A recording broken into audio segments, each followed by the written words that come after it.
வணக்கம். 90s electrician and plumber. நம்ம 2000 litre SS tank வச்சுருக்கோம். இந்த டேங்க் எதுக்கு வச்சுருக்கோன்னு பார்த்தீங்கன்னா, மொத்தம் இந்த வீட்டில் 4 பாத்ரூம் வருது. ஃபஸ்ட் ஃப்ளோரில் 2 பாத்ரூமு, கிரவுண்ட் ஃப்ளோரில் 2 பாத்ரூமு, எல்லாமே 1.25 பைப் போட்டிருக்கோம். தனித்தனியாக கொண்டு போயிருக்கோம் டெலிவரி எல்லாமே. இது 1 இன்ச் சிபிவிசி பார்த்தீங்கன்னா ஹீட் பம்ப் லைனு, 4 பாத்ரூமுக்கும் ஹீட் பம்ப் லைனும் காமனாக ஒரே ஒரு சிபிவிசி லைன் கொண்டு வந்திருக்கோம். டேங்க் கழுவிவிட்டால் வெளியே போகிற லைனுக்கு பாருங்கள், 1 இன்ச் வால்வு வச்சு ஒரு அவுட்லெட் தனியாக கீழே இருக்குது. அடுத்து அவுட்லெட் தண்ணி டெலிவரி வெளியே போகிறது பாருங்கள், 2 இன்ச் லைன் கொடுத்துருக்காங்க அவுட்லெட்டு. அது 2 இன்ச் எம்டியாக போட்டு யூனியன் போட்டு அதிலேருந்து ரெடியூசர் பண்ணி 1.25 லைன் போட்டு தனித்தனியாக பிரிச்சுக்கிட்டோம்.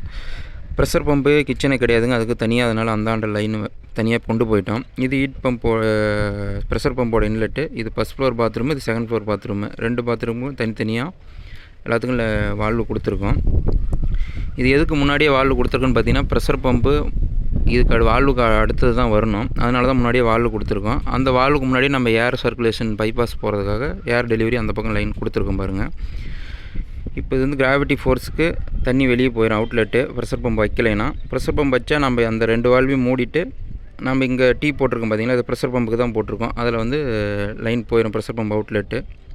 இது வந்து பார்த்திங்கன்னா ஹீட் பம்போட இன்லெட்டு அவுட்லெட்டு 2 பைப் போட்டிருக்கோம். டேங்க்கும் பார்த்திங்கன்னா மேலே inlet 1 inch CPVC UPVC use பண்ணி அதுக்கு யூனியன் போட்டிருக்கோம். டேங்க் கழட்டி நம்ம வெளியே எடுத்துருக்க மாதிரி. இது வந்து சீட்டு போடுறாங்க. சீட் போட்ட அப்புறம் தான் பார்த்திங்கன்னா ப்ரெஷர் பம்பு ஹீட் பம்பெலாம் நம்ம வைக்க போகிறோம். ப்ரெஷர் பம்ப் ஃபிட் பண்ணுற வீடியோலாம் நான் அடுத்தடுத்து உங்களுக்கு அப்லோட் பண்ணுறேன். மறக்காமல் நம்ம சேனலை ஃபாலோ பண்ணிங்க, சப்ஸ்கிரைப் பண்ணிக்கங்க. நம்ம ஒர்க் பிடிச்சிருந்தால் மறக்காமல் கமெண்ட் பண்ணுங்கள். நன்றி.